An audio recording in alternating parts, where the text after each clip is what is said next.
All right, all right, all right. So yeah, I guess like yeah, as you were saying that you know, I guess like dealing with people on Twitter. I mean, what's like what's the challenge? I mean, I guess like here's the deal though.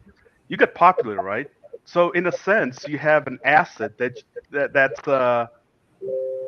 something you can use anytime. You have so many like well wishers, also like kind of like a captive audience. Yeah, I mean To both it's sides. yeah, I mean it's real nice. I have a pretty large audience now, which I was not expecting. Right? I mean, I started posting on Twitter, just kind of doing analysis on the war a month and a half ago. And I guess people like hearing what I have to say. I mean, I did private my account actually a couple of hours ago, just entirely because I don't have the time to deal with the ongoing Twitter skirmishing with I'd call them Ukraine stands, people who are just really buying into the media narrative as far as how the war is going. And there are some people out there who just get really really, I don't know, they're very emotionally invested in the Ukrainian cause, and they feel the need to come on my timeline and troll me. So yeah, and it's like I've I've got a very limited amount of free time right now, and I can't be spending that dealing with weirdos in my replies. So Yeah, yeah. I mean, but it's like one of those things. It, it's just so many people are primed up. So many people are just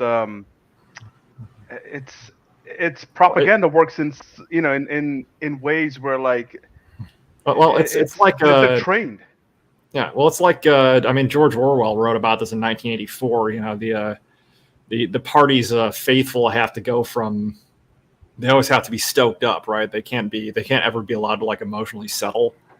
And I mean, you see that you there's a just huge, I call it a psyop, but really just a, I mean, the Ukrainian government is putting out a lot of propaganda, and that propaganda is being knowingly amplified by Western media and Western governments. That's really problematic. Like, Ukraine isn't our ally. They're some country in Eastern Europe that we has weird business relationships with a lot of prominent Western politicians, but they're not. We don't have a treaty with Ukraine. You know? Yeah, yeah. I mean, it's one of here's the deal though. It's just that if you have a certain kind of baseline where you can train people up into believing a certain kind of, let's say, value system, right? And then you can plug in, narratives like Ukraine and switch it up with anything. I mean, to a certain Oh extent, yeah, I we mean all do that. we've seen this. I mean, God, we've seen the psyop has been applied. I call it the psyop, but it's been applied to Ukraine over the last couple of months. But it's, I mean, before that it was COVID.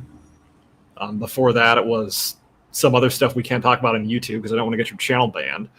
I mean, before Yeah, that it was Orange Man Bad, and it's just a sort of a rolling information operation that where public ire, I guess, can be directed at directed at objects of the powers that be's choosing. the 2 minutes of hate. So yeah, yeah, and it's bizarre though. It's not really bizarre. I mean, it makes sense, but I think the difference is the extent to which it's absolutely disconnected from the average person's life. Like, I mean, if you think about, let's say, Orange Men Bad, right? Or let's say like COVID. Those Yeah, are things that people can like, grab, so to speak. I mean, it's affecting them every day. Whereas this thing, I mean, this is like a fad. I mean, after like 3 months, right? It's like, what's Ukraine? That they're gonna go like they're going ape shit over like Roe versus Wade stuff, right? It's yeah, that what's taken me back is the extent to which this is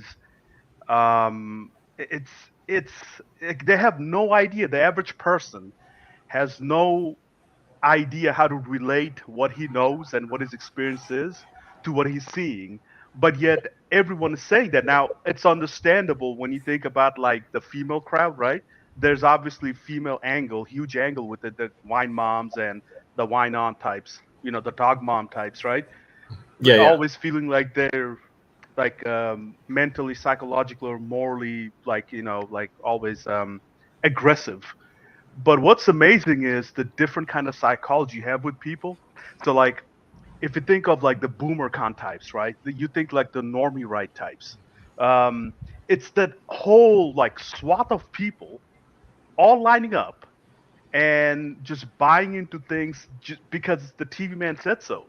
Like I've never, I mean, it's not surprising to me, but I'm still, when I think about it sometimes, like I still can't have a hard time to like put myself in their shoes. Let me put it that way. I understand that the average normie is just a normie. I mean, this is their value system, and they can be pushed to different directions. But the extent to which this is so successful and is so blatantly retarded. I Yeah. mean, I don't know. I mean, what's your take on that? Well, I mean, I think you've got a very good take on it. It's very disturbing, almost the extent to which like opinions can be assigned to people. And I mean that this whole anti like now that being said, uh, the I would call it the liberal left in this country, or the progressive left in this country. I wouldn't say they're liberal; they're progressive. Has really done a lot to prime the Russophobic pump over the last 6 years. Ever since Trump was running for office, they were. I mean, the angle on that was always, well, he's compromised by Russia. Now, bear in mind, this is 2016. The Cold War had been over for a generation by then, but for some reason, the progressive left in this country really has really established like Russia as the primary boogeyman. Now, the funny thing here is that we've been told for years that the Russians had this like all pervasive like reach into American civil society, and they've got like such a complex information operation. And then the war kicks off, and it turns out they're not doing any of that. So Yeah, yeah. The one thing though I would have to say is that I don't think that these people ever saw, like on paper, the Cold War was over, right? yeah, But for the progressive left, Russia was always the boogeyman because, in a sense, it was something that it was always a target to influence, if not outright break it up, right? And if you go well, back, and also right, let me sort of add on to my earlier thought there. Is the other thing is that like this is a right left alliance, right? Because mhm, correct, the progressives think, okay, like they've tied Russia to Trump, right? They see basically they see Putin and Trump and Trump and Putin. Well, at the same time, there's also a neoconservative angle to this, where I mean, ever since the end of the Cold War, the sort of the neocons have never stopped thinking of Russia as the primary, as a if not the primary enemy, and they've never stopped wanting to finish the job. Right? There's a lot of people out there, conservative policy, who view the Cold War as an incomplete victory. They're not going to be happy until like the Russian state is destroyed, and well, this is how you get the sort of alliance of very left-leaning people, and then you see the sort of the neoconservatives who are also just absolutely bandwagoning onto this cause. yeah, okay, yeah. I mean, I think I mean you kind of more or less like over the target. What I was saying, what basically though, if you take a step back, one of the things is from a international like geopolitical perspective, right? Yeah, Russia is essentially a free agent, yeah, and unlike the how should I say, like the identifiable characteristic of the regime is it's a progressive regime. and it has a march on the world, and it can't have, let's say, potential free agents. It's not that Russia was actively anti, America, or anti, let's say, Western, hegemony, right? What ended up happening though is that they were so weak they couldn't answer back. Now, if you go back even in the 90s, like if you go back to Ukraine, like guys like I'm sure you heard of, like, Zbigniew Brzezinski, right? Um, his son, basically he's like the architect in the late Cold War, one of the big architect in the late Cold War, against the Soviets, right? And his, he's a character. I mean, this guy is one of the more influential persons in like international relations, in foreign policy, in the last 50 years. Now, his son is Ian Brzezinski, and he was in Ukraine, right? And that's the time when they started to build up these NGOs to essentially, over a period of time, to manufacture civil society, right? And so Yeah. what what happens, and this is the funny thing, is that in a sense, the neocon and the neolibs, or progressives, whatever you may call them, whatever this, let's say the regime itself, this is the, like the It's the formula for the policy regime. blob, I'd call it. Correct, correct. I Yeah, mean, I on the mean, these policy, people are remarkably nonpartisan at the end of the day. They're just sort of using left and right to sort of advance their agenda. yeah. I mean, on the ground level, though, that comes out as left and right. But at the higher you go, the more that it's really a blob. Now, inside of the blob, there are different people that have their own interests, which is why, at the end of the day, none of these, like, adventures ever pan out, because they're not really interested to do this as a team, because there's no team. There's no, like, a unified America. This is more like self-interested groups trying to get their, do, for whatever reason, trying to get, trying to be in power, essentially, and trying to like, do what they want because they believe that is the right thing to do.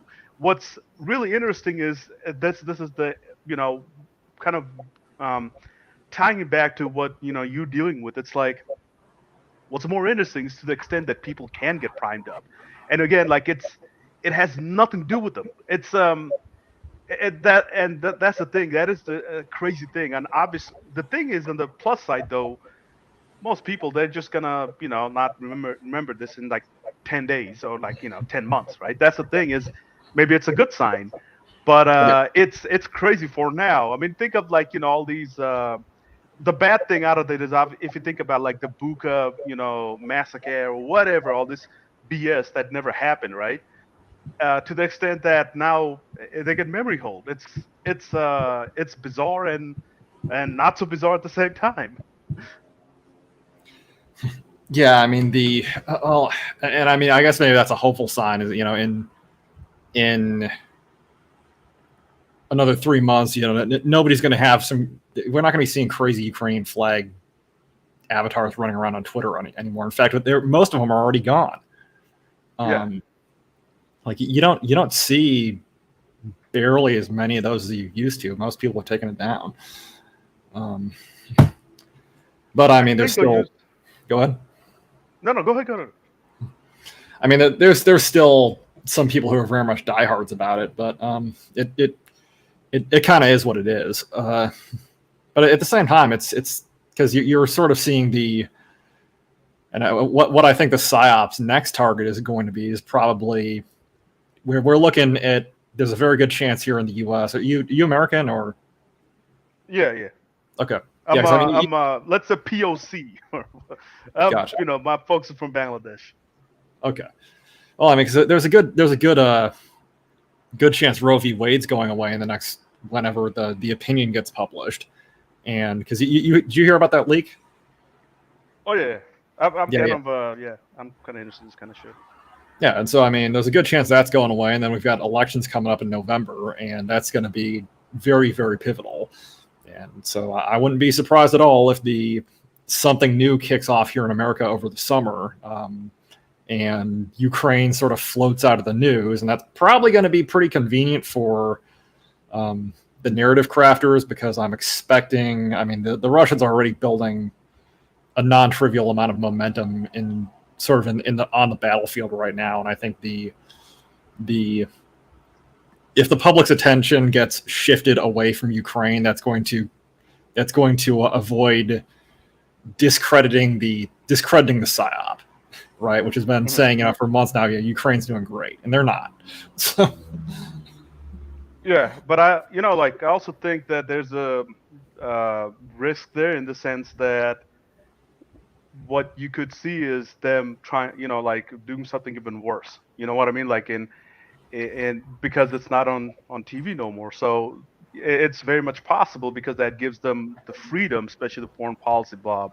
The Victor Newlands or the neocon types. The guys who really, you know, uh, and I don't want to go into the reason why these people have a hard on against Russia because there's a ethnic angle. I don't know how, let's say, spicy you are. To be honest, this is the first time I'm talking to you, or spicy. I want to get, but there's a lot of let's say, mental people with mental aggression, psychological aggression against Russians, and I think it's just a holdover from both the Cold War period with boomers and you have this is that like weird conglomeration of the different interest groups in America, right? And you have the lib types who sees them against like as some kind of uh, social value, enemies of some kind of a of their own social value, right?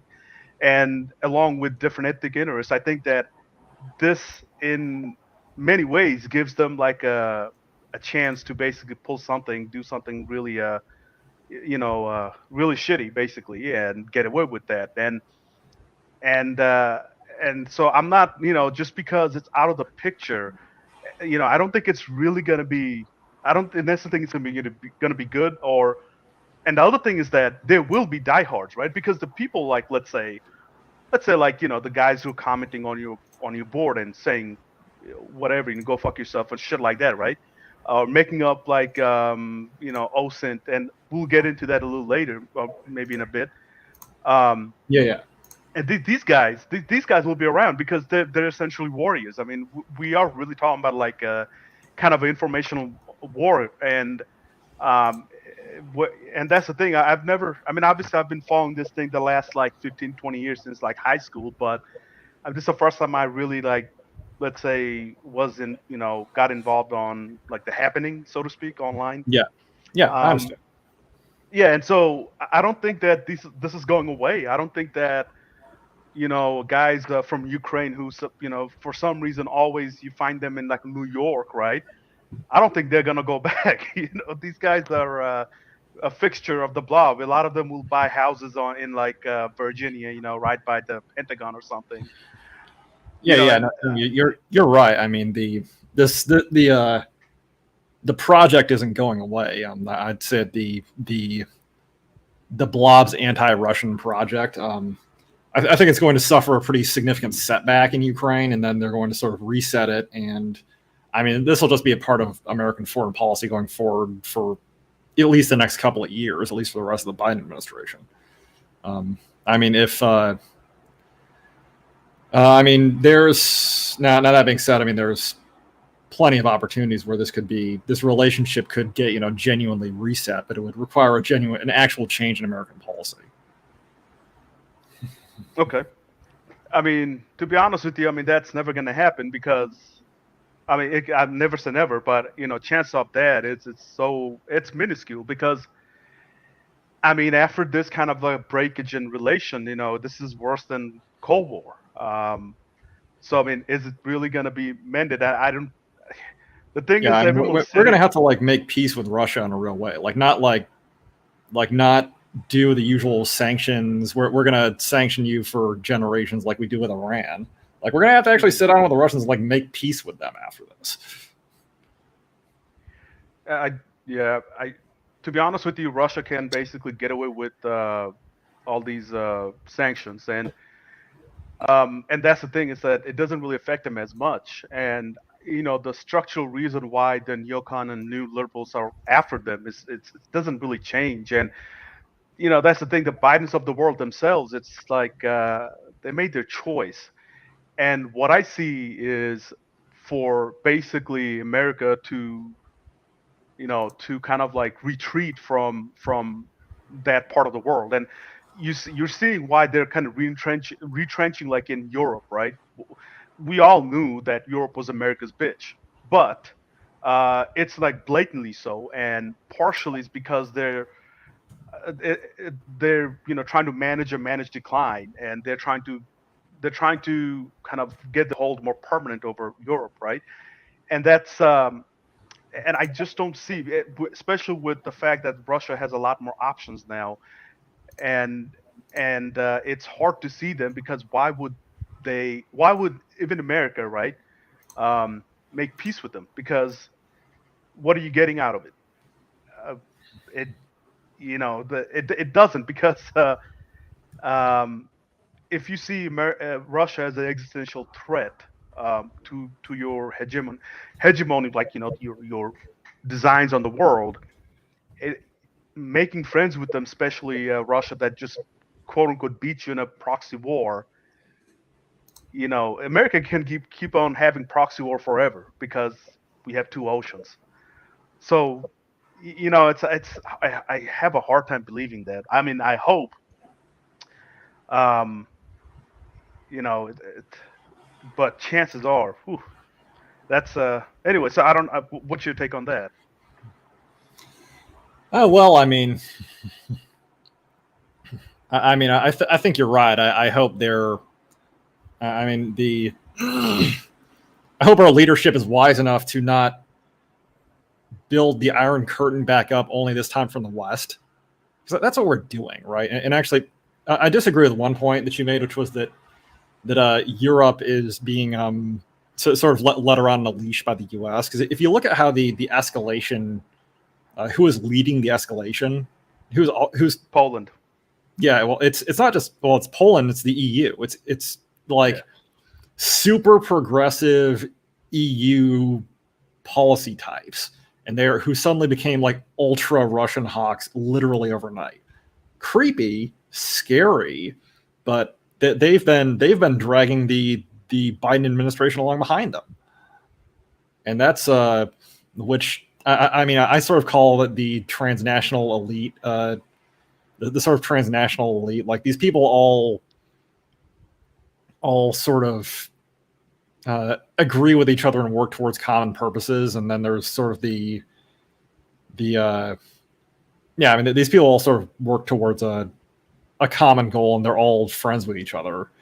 And I mean, in this case, I think honestly the Europeans have been leading the escalation for God knows what reason. Yeah, I mean, that's the thing, is that the fight here is not, it's not really between Europe and Russia, because ideally Europe's interests really rise with Russia, right? Because the thing is that it's their border, it's on their border, it's their neighbor, and it's better off like making friends with your neighbor than or coming to understanding, right? Rather than poking them with the guy who has like 10,000 nuclear warheads. Well, and I'll tell you right now, actually, the Russians have over the last 20 years made significant efforts to integrate themselves into European institutions, like the OSCE and not the EU, but the non-EU European institutions. For instance, that Russia actually abolished their death penalty because the European Court of Human Rights told them they needed to abolish it. Like, they accepted the ECHR's jurisdiction, which is a very, very progressive court, as something that could bind Russian policy, and that's all been completely pissed away over the last 3 months. That it's also like they were like what the hell they call it? The first step to be a member with NATO. I forget, like NATO, like I forget what they call that thing. It's basically like where they kind of integrate their command systems somewhat, right? Yeah. I mean, Russia had made some inquiries about even joining NATO during the 1990s. Yeah, and in fact, Yeah, I mean, well into the 2000s, they had relations with NATO on like kind of a more of a cordial basis, and with the possibility of entering NATO later in the future. But the thing when it comes to Europe, though, it's that Europe really doesn't. The reason they're all hyped up and they're in a sense like status signaling is because at the end of the day they are, how should I say, they're like the shadow of America. It's like they want to be America in a sense, right? um and that's the thing, is that they're essentially reacting to American, how should I say, like American influence.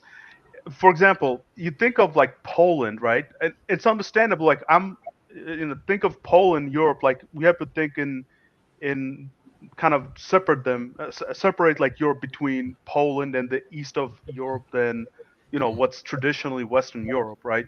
Well, And I think I'll tell you what my take on this is, which is that um, like I don't think this is I said this earlier. I don't think this is necessarily Europe mirroring like U.S. neocon anti-Russian policy. I think this is Europeans being anti-Russian for European reasons, basically because the Soviet Union really made them all. I mean, really, the Soviet Union oppressed the shit out of a lot of them and scared the hell out of the rest of them, and now they want to get back at it. I They think want to that's get very back at true. the perceived successor of the Soviet Union in the Russians, despite the fact the Russians have had a pretty damn moderate foreign policy up until now. Yeah. No, I mean, I definitely think it's true, but if you look in the European sense, like it's like a bifurcated. If you look at the Europe, then yeah, that's definitely true. You have a lot of basically like Eastern Europe boomers, who have like these like nightmares of Russian troops or whatnot. But and it's understandable, but that it's also the conflation of like the Soviet experience with the Russian experience, because the Russians themselves were oppressed by the Soviets, right? Because Yeah, it's not the same thing as a Russian state based around it's not an ideological state. It's a nation state. In Russia, it's a civilizational state, right? So yeah. I it's mean, yeah, like the Russians aren't Soviet revanchists. The yeah, like the only reason that the Russians have become, I'd say, somewhat Soviet revanchist is mostly in reaction to what the West has been doing. yeah. I mean, it's the thing. Yeah, it's kind of like when they talk about Azov, right? Or people like them. It's the idea that these guys are Nat socks, right? But the thing is, it's that the Russians see them as these guys killed Russians. Yeah, like we think of ideological terms. They think in terms of like these guys are our historical and historically these guys tried to kill us. Kill my Yeah, grandpa. Okay, genocide us, right? So it's not the same thing the way we look at it. In fact, in that the Russians are really nationalists. I mean, they're more nationalists than the most the most nationalist in America, right? There is no nationalism in America outside of neocons. Um, but yeah, but yeah. I'd hardly call neocons nationalist, but Oh, I know. yeah, I mean the Russians are they're very patriotic about their country, certainly, and they and this like actually informs their policy making. Yeah, yeah. Imagine that a nation that has policies for the nation. So um, yeah, let's kind of switch on to like I guess like what got you interested? Like let's do how about a human interest story here. So what got you interested in or how did you get here? I guess like what's your background? You don't have to say too many things, but like how come you're here where you're here right now? Oh, I mean, I guess I got to where I am because I was relied. So I spent 11 years in the Army, U.S. Army, 9 years active, and I've always been even before that I was sort of I'd call a war nerd. Sort of been I mean, I joined the Army because I'm just interested in like the military. And as part of that, I learned an awful lot about like this is how you do operations. This is how like the Russian army works. This is what their equipment can do. And I've had a Twitter account for a long time. You can look at my account. I joined Twitter actually in March 2014, so I could follow the news coming out of Iraq at the time more easily.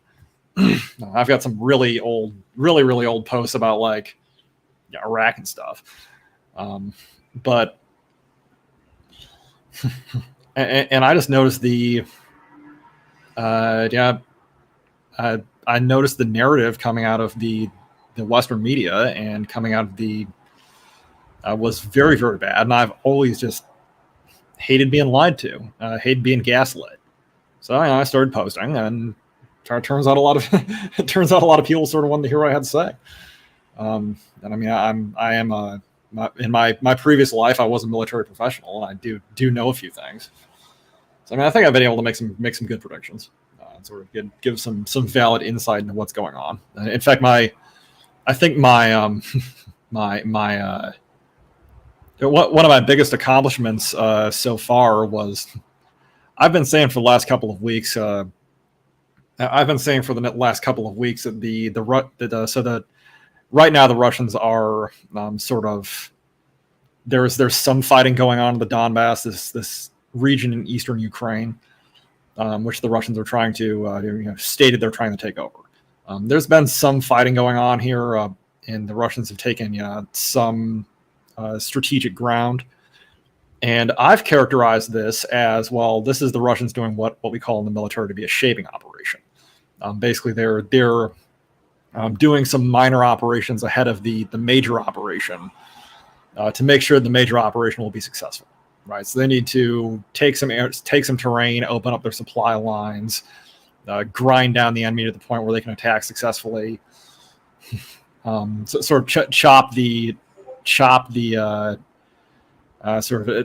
Ukrainian defense into smaller, bite-sized pieces, so they can sort of pick them off about one by one, or sort of attack them individually instead of in one huge block. Because we had this problem in World War II, where there were some times in France when the U.S. Army would just envelop this huge number of German troops, and then they were still had a ton of combat power in this pocket, and we had to fight for just months to reduce some of these things.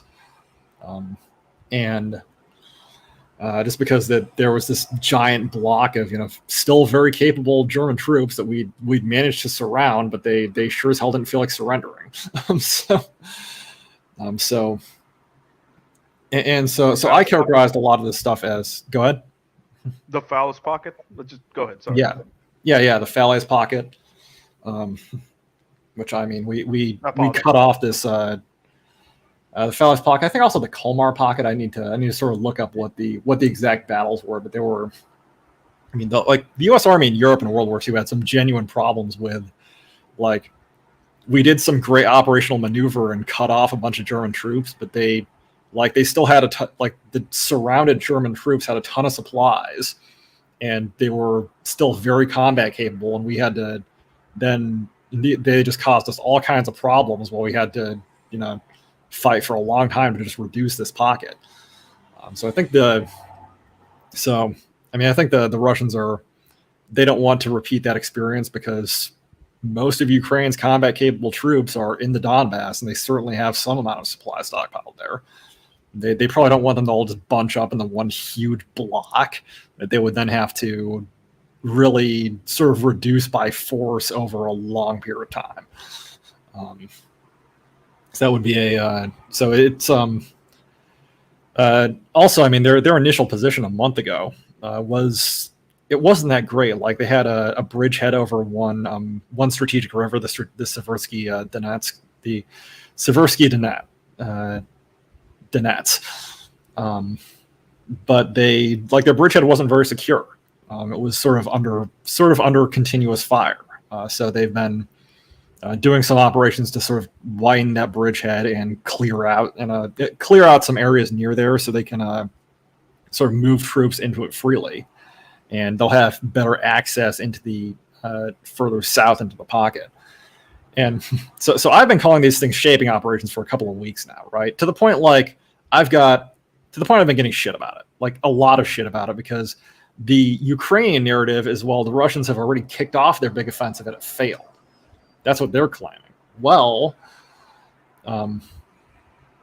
because a couple of weeks ago, the Russians announced, well, we're kicking off phase 2 of our operation. We're going to go take the Donbass. And they've been taking sort of, smaller parts of it with small scale attacks, but we haven't seen anything big. Well, sort of the pro-Ukrainian crowd has been interpreting this as, oh, well, the Russians don't have any combat power left. Their offensives failed. We've got this in the bag. Well, guess what happened yesterday?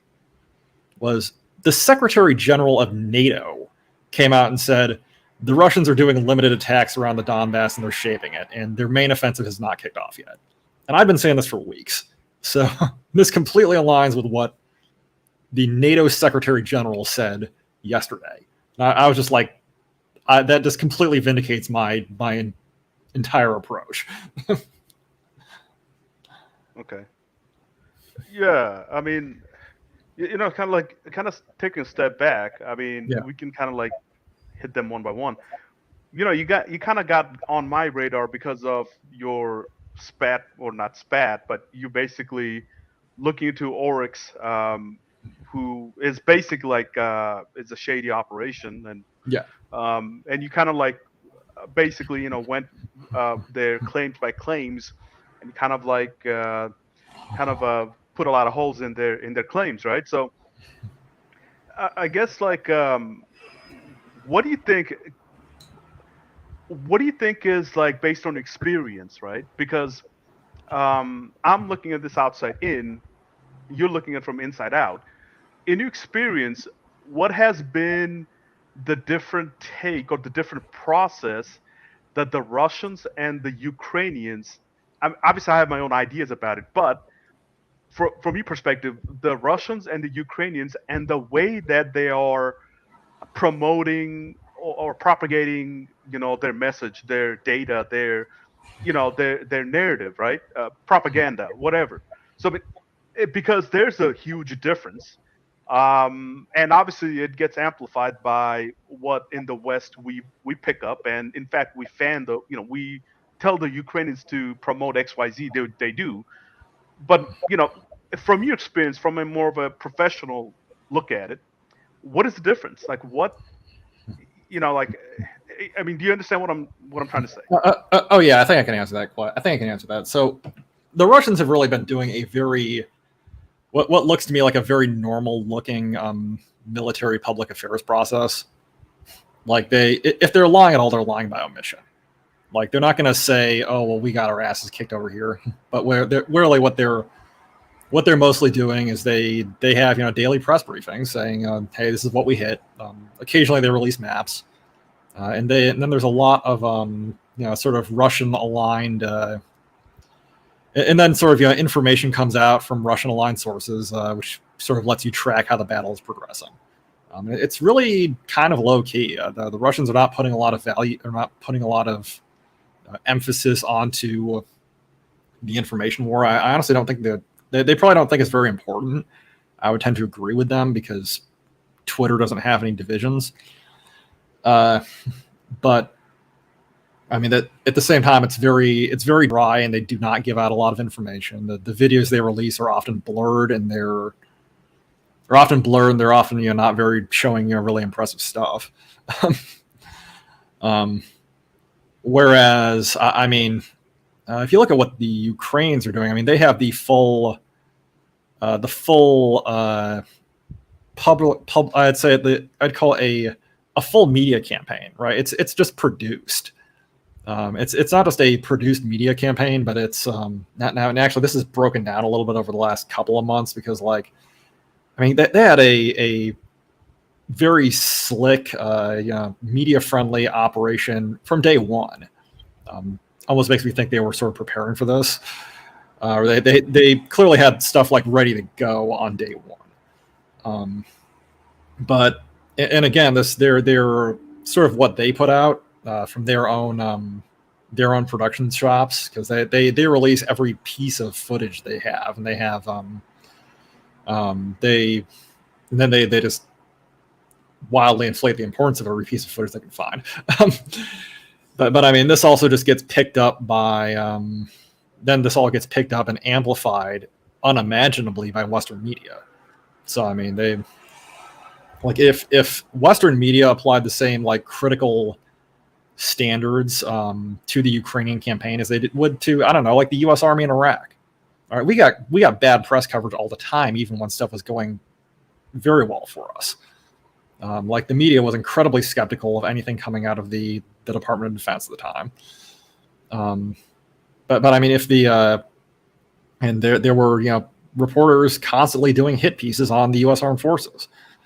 Or I mean, God, the war against ISIS was particularly bad. You had journalists falling all over themselves to call Baghdadi a caliph.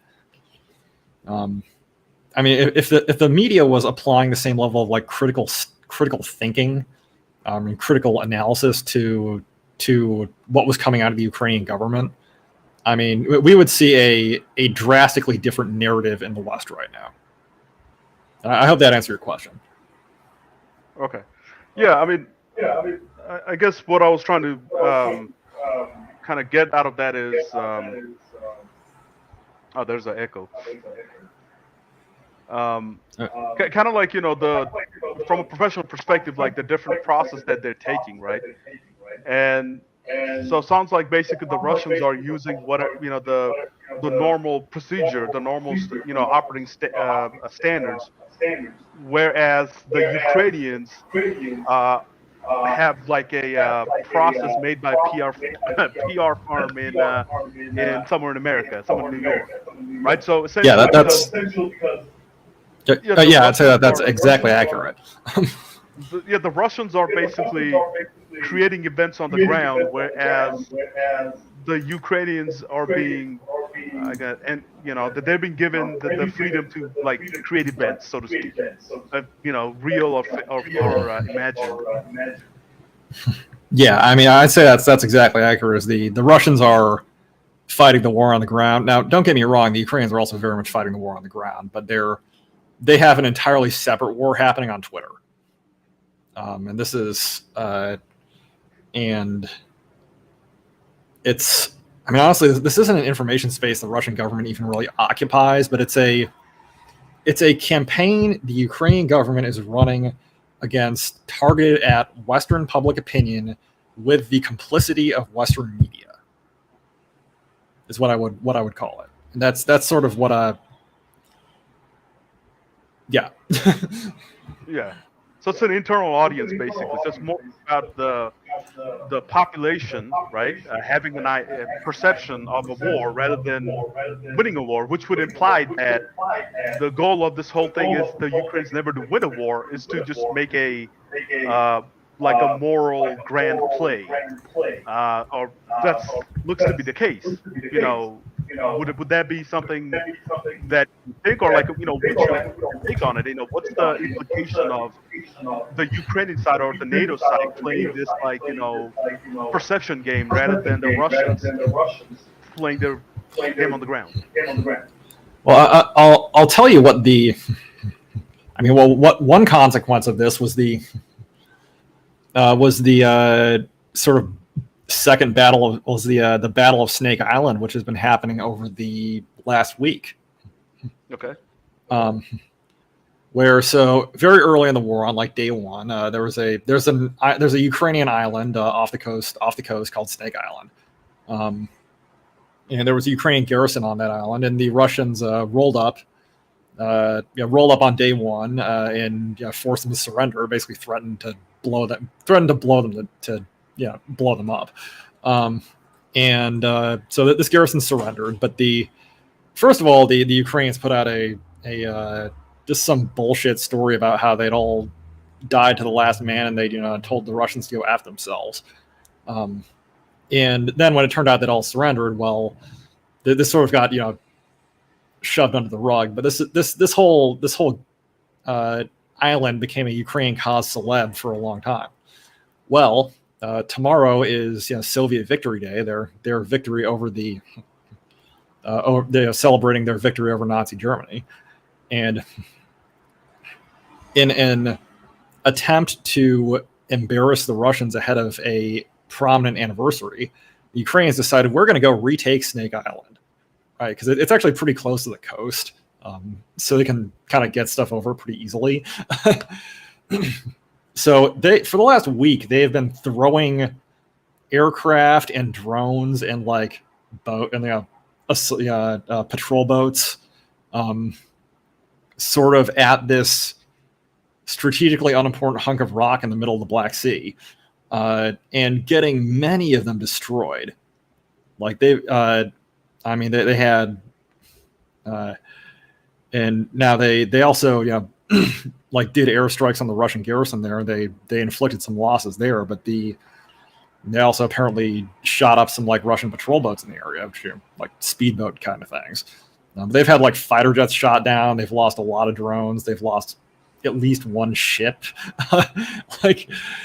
And they've really gotten the worst of the fighting, because even when like they're able to get an airstrike in and hit the Russians there, the Russians send fighters over from Crimea and they shoot down whatever did it. So like they've really gotten the worst of this fighting, and it's cost them a significant amount of stuff that really should be in the Donbass fighting battles that are important. But again, because they want to get that PR win, they want to get Twitter hopped up on get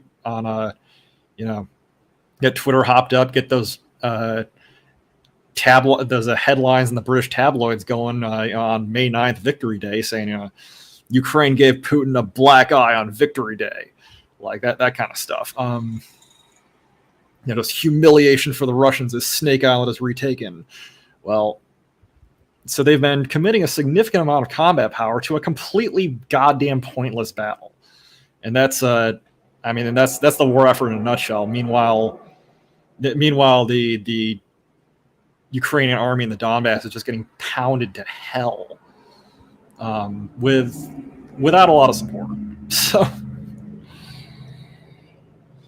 that's no, sorry, go ahead. Go ahead. That's sort of my example of some of the. So I mean, this kind of thinking has real consequences, because they're trying to drive a narrative in the media, and they're doing operations that don't, for symbolic reasons and not for military ones. Okay, so basically, this is more for like policy forming, and not necessarily for on the ground, kind of like on the ground effect. Would that be a fair guess, or like that's something you would think, or you have some other thoughts? Yeah. I mean, I think they're trying to. They're absolutely trying to get, in some circumstances at least, wins that look good rather than wins that are good. Okay, that's I've always thought that, because this whole thing is really geared to give the powers that be like more tools to go on about and formulate their policy, right? And so really the big thing there is to think of, like I was thinking that, to what extent this whole thing, the media, the dog moms and the boomer cons, right? Kind of like it's kind of like a tornado that goes back and feeds like the policy formation again, right? If you think of like look, imagine, I'll give you an example, like Rand Corporation, right? Yeah. Before, like last year, like when the Armenian, Azerbaijan, not Azerbaijan, Nagorno-Karabakh, right? When that happened, yeah. The Rand Corporation really ran with the idea that you can possibly take out the Russian army with drones, right? Without understanding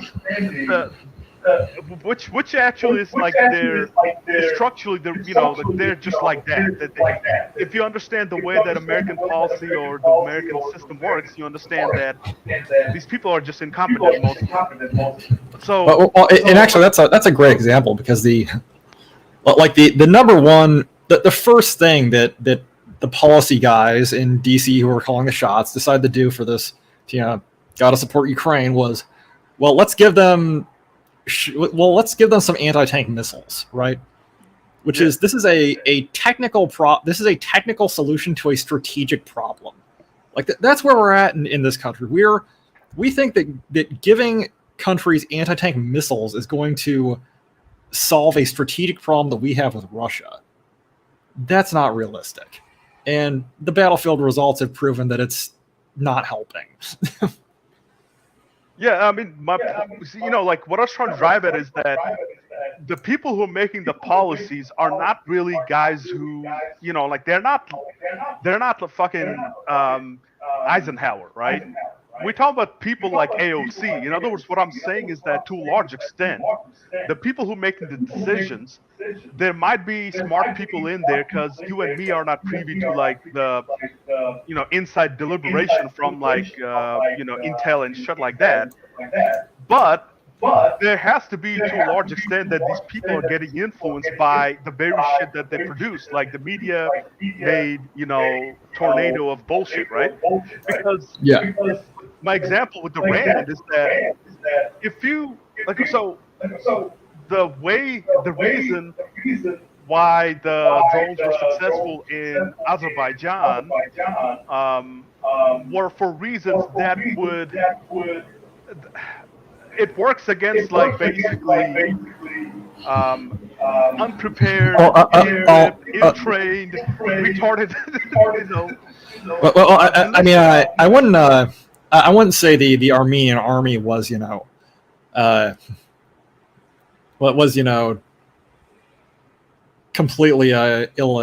Was, well, I'll tell you what happened in Azerbaijan was the Azeris spend like more money on their army than the Armenians spent on their entire government, Yes, and for 20 they had a years. lot more dudes and a lot more like modern systems. Because like the thing about drones and drones in particular is they you can counter them quite easily, and the Russians have been doing a hell of a lot of countering them in Ukraine. But you have to have like relatively modern systems to counter them, because to fight that you need like fairly modern electronic warfare systems, and you need and for some and you need like basically radar guided short range missiles. And I think the Armenian army was sort of had not really modernized a whole lot since the fall of the Soviet Union. And while they were able to fight certainly, but they were the Azeris had capabilities that they couldn't respond to, and they really got kind of stomped on, which is not the case in Ukraine because the Russians have modern electronic warfare and a fully integrated air defense system, and the Ukrainians are sending drones at them. They were shooting them down. Yeah. Yeah, so I mean, kind of like maybe, I'll just nerd out a little bit here. So what happened is basically the Nagorno-Karabakh they didn't actually have like Ukrainian units. Like, like basically they didn't have intact like maneuver or intact units. They basically went in there like onesies, twosies. Like, they were essential militias, right? They were Yeah. supported and like strengthened by basically Armenian troops coming in, but not as like part of like a battalion or brigades or anything like that. They're just like in coming. They're like dripping. Now, what happened is that initially they were screwed from the beginning, because what happened is that um, in anti-air warfare, essentially it's possibly like one of the like mostly like hard thing to do, or like harder operation to to do, because it's the most technically the most demanding one, right? And what happened is that these guys, they were not trained. They didn't understand like the doctrine of using air denial, right? And I mean, these guys are like office workers, right? So what happened is that the second they got in, and also these systems are like from the 70s, right? These are SA-8s. That was the best anti, air defense system that they had. And so Yeah, and that's what like I think we've seen from Ukraine that that kind of vintage of equipment just is not. That stuff isn't effective anymore. Like you need fairly modern stuff. Well, I mean, you can still use them, right? I mean, the thing is that it all depends on doctrine and how to use them. Yeah, If you go back to Serbia, like okay, so like 1999 when they were under attack for like 2 months, right? Um, the reason that they were like NATO was saying that these guys are done, destroyed, whatever, right? At the end of the war, it was found out like 75% of the 80 systems were existing and still there. Like it's they survived, right? And so by just surviving, they won because now to attrite them, it's gonna cost NATO more they're more fighters and shit because they were doing interdiction, not necessarily like ground support if they got invaded. My point was that if you look at Serbia, the experience was with systems that were even like ancient compared to even like Iraq, right? In Iraq in Gulf War, the systems that they had was the systems the Serbians had, except American systems have like improved leaps and bounds. I guess like what I'm trying to say also with the Karabakh thing is that the guys it's kind of like that. It depends on how you use it. So when what happened is that they basically opened up their radar and just kept it open. And so when they kept the basically kept the radar open, they stayed static. They didn't move around because these are mobile systems. You're supposed to move around. You're supposed to kind of like pop it once, and then get a return. Someone else picks up the return, stuff like that, right?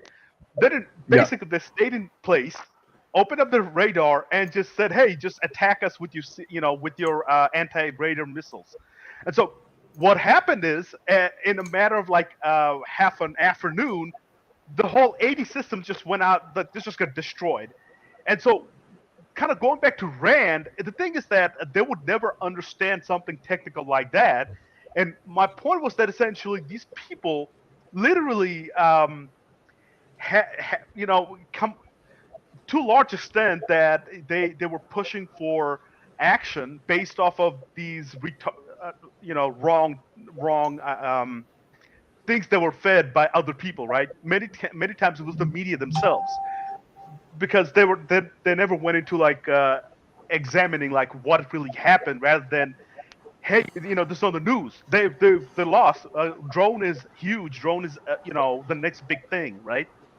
And so anyway, basically my point was that to the extent that this feeds into like the policy making, and to what extent like I guess from your experience from the army that that you've seen yourself.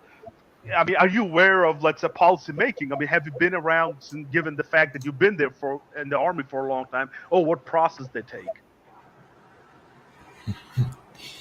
well, I mean, I think this. Yeah, I think this whole drone. I'd call it the drone fever. Yeah. It's a. Let's go back to that well-worn phrase, the military-industrial complex. Well, it's a new weapon system.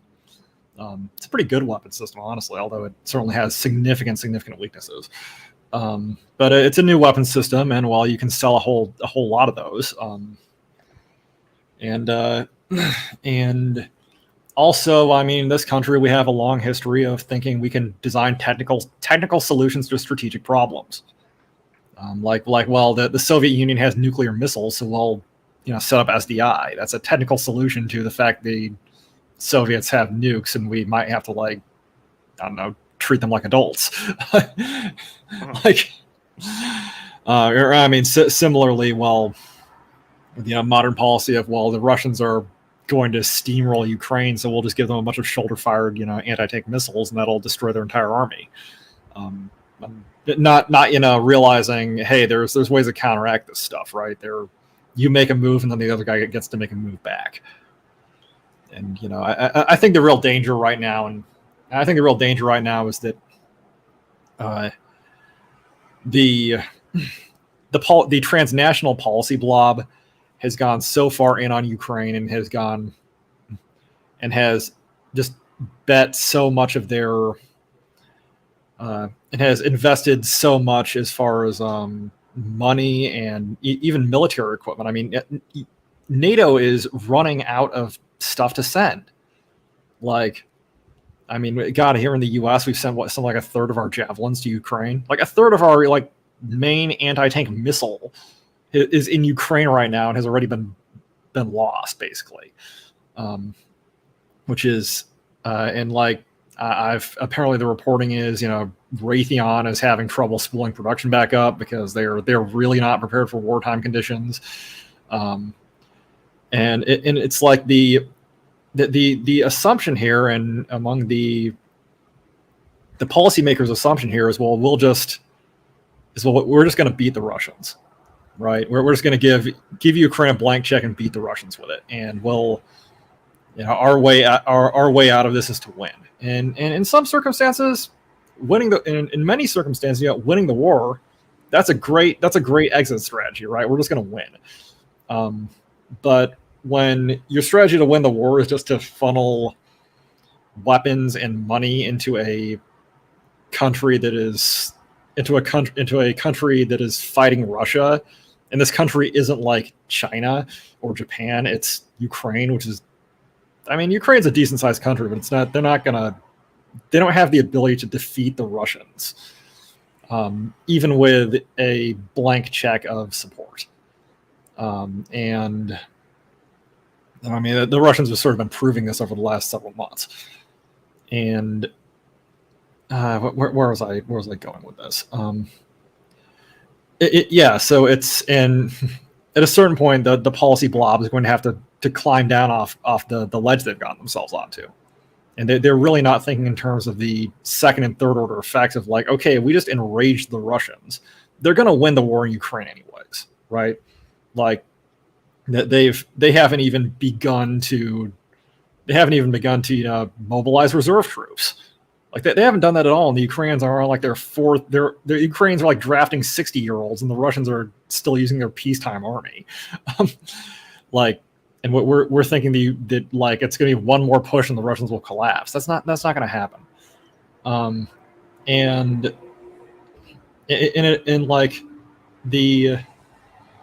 what the policy blob doesn't realize here is, well, guess what? We just pissed off the Russians. We just burned the European institutions that we've spent 70 years building.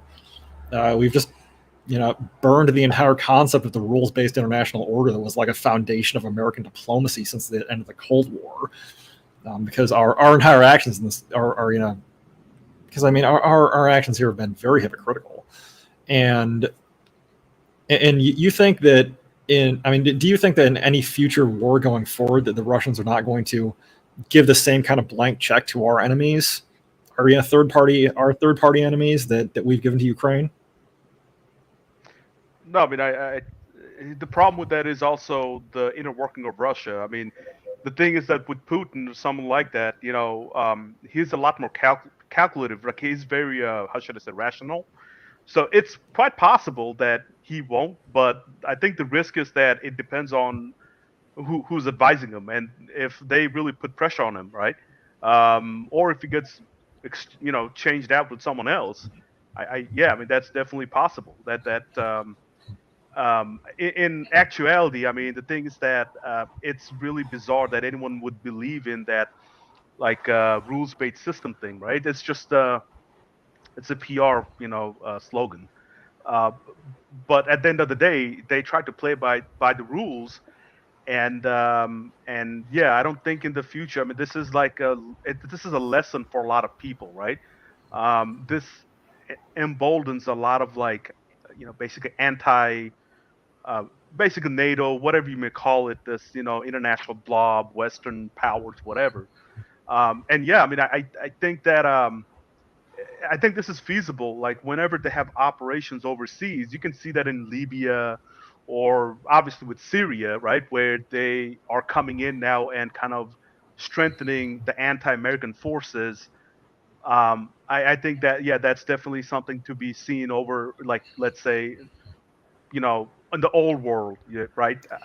I think that's Yeah. less of an issue in the new world, um, especially because in America, obviously, America is a very deeply uh, how should I say, like conflicted society. It's really a cleft society, right? There's a lot of cleavages. I don't think though, since America is like there's two oceans and America's still a power, that's never. I don't think internally it's gonna ever happen. But I do think over there in that part of the world, it's all like all game now. I mean, if you imagine like now, like the Chinese, right, with them expanding with their economic influence everywhere, they'll have more of Yeah. a cachet now. Everyone has more cachet. Everyone's not Yeah. thinking on for themselves, and I mean they shot them in the foot. I mean that's no question. But yeah, Yeah. I mean Yeah, which actually brings me to my second point, which is what who is the main adversary of the United States right now? Like, who is our actual threat? It's not the nobody. Russians; it's the Chinese. Well, yeah, that's So yeah, and like the notion that we are any kind of like, I don't know, containment like project to check Chinese influence is going to succeed without the participation of the Russians is fanciful. yeah, no, absolutely it is. But at the same time, though, I think the goal there is to basically decouple Russia from China, because if that's why if you look at their internal policy to have like let's say Navalny and all these like internal um, you know uh, like color revolution types, right? So essentially you have your soft revolution types, right? I mean that's the whole reason for all these operations is to somehow try to get, if Russia's like the soft underbelly, so to speak, because that's who they think they can take on.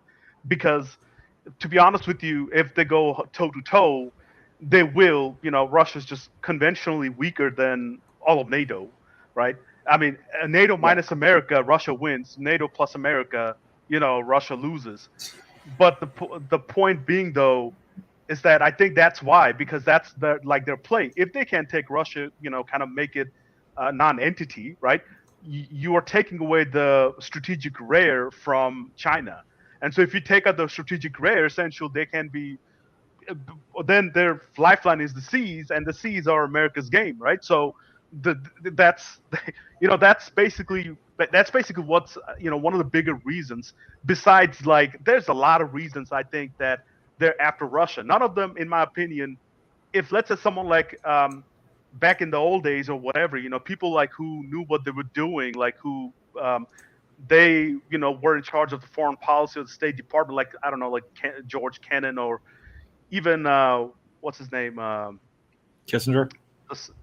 yeah, Kissinger, right? I mean, someone like that has like they're not like retarded ideologues, motivated by like woke stuff or the whatever they learn from their professors in college, right? Yeah. I So mean, it was real politic. And the fact that we did that very successful in the 1980s was now, granted, this was like at the expense of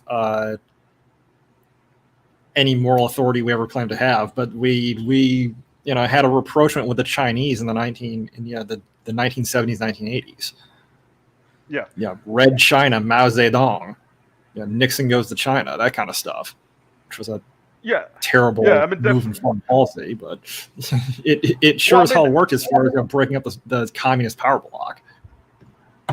yeah. I mean, definitely. I mean, the thing is that though it was an ideological like warfare, right? Because we live in an ideological world, but nowadays we don't. I mean, that's the thing. I think these people, like, they're motivated by ideological basis and not like real politique, right? Which is why you have like people believing in again like retarded women, essentially. Sorry, not just women, but people in the policy making. If you think about, maybe I'm just went too spicy there, so I apologize. By the way, what I'm No, saying it's is just no me. problem. I'm not speaking for you, and neither are we both speaking for each other. Just to be on the safe side, someone gets on you or gets on me. But No, I mean the it's thing, it. Go ahead. Go ahead. so So the thing is that these people are really motivated by essentially things that are not necessarily realpolitik in nature, right? And to kind of going back, we don't live in a Cold War environment anymore, and these people are still motivated by like trying to like conquer the world or whatever, and that's what really motivates a lot of them to like go be. China is really something they can't really take on, to be honest with you, because that ship sailed like in the 2000s, right? Even early to 2010s maybe, just because it was a creation of the West or America themselves, because these people up there, they were making shit ton of money because they're invested in China, right? It just so happens that China has like these things to play with that other nations don't, or the Soviets did not, right? And so that's why Russia's important, is because Russia is China's like strategic layer. That it's really that important, and through Russia they can have energy independence, relatively speaking, right? Through Russia they can have a lifeline to Iran, lifeline and trade routes to that's what obviously they're building on with Belt and Road. So essentially, they work as as the back, and if they can somehow neutralize Russia, which is why I think moving from Afghanistan is a big loss in the big picture, or getting kicked out of Afghanistan, um, because that basically made them, that whole area, the underbelly, um, Mackinder's, world island and all that kind of stuff. Right? It's now they don't have a way to pressure in the back anymore. I think a lot of it is due to that. If they can have somehow have like decouple Russia from China, right? Um, then they can take on China. And basically that's what they're seeing. It's kind of like the attacking Italy to create a second front or third front in Europe before like attacking Germany type of deal. Yeah. Um, Well, yeah, but I mean, what we've seen is the opposite of this. They've pulled Russia and China much closer together. yes, Whereas, I mean, they'll be the stupid smart not move to. on this here, yeah, I mean, the smart move on this here would be for us to have the adult conversation. Hey, we're not beating the Chinese if the Russians are not part of the damn project, and we need to. If the Russians want to have a sphere of influence over parts of the old Soviet Union that were formerly part of the Russian Empire, I mean, God, like Ukraine is basically like the Russian version of Texas.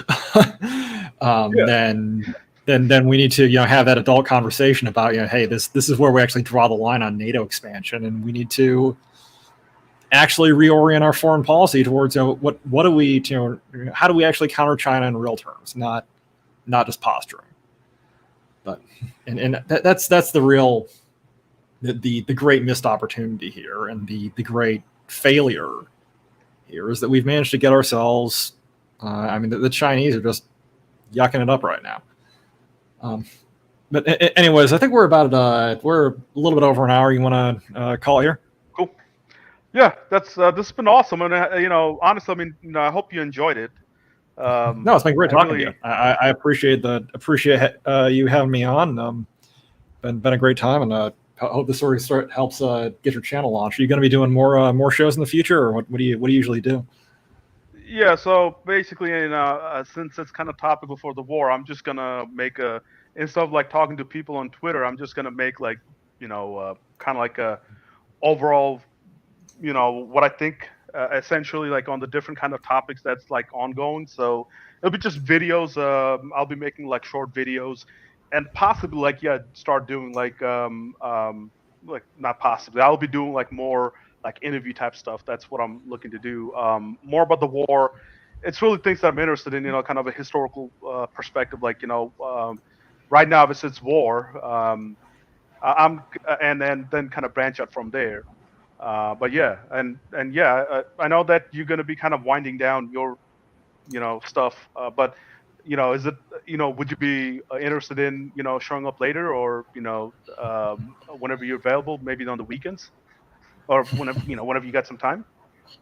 Yeah, I mean, I'd be happy to come back on at some point in the future. I mean, like I mentioned earlier, I'm very short on free time right now, but certainly I'd be willing to come on certainly I'd be willing to come on occasionally.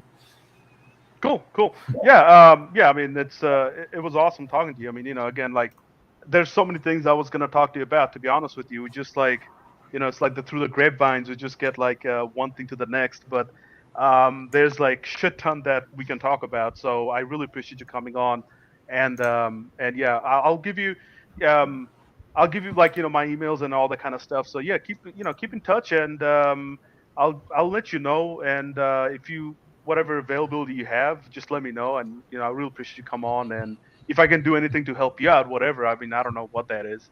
Yeah, My brother's an intermarketer. If you want someone to market your stuff, maybe he could. But cool. Yeah. Armchair Warlord, really appreciate you coming on. Thank you. absolutely. It's been great. Thanks for having me. All right, dude. Talk to you later. Later.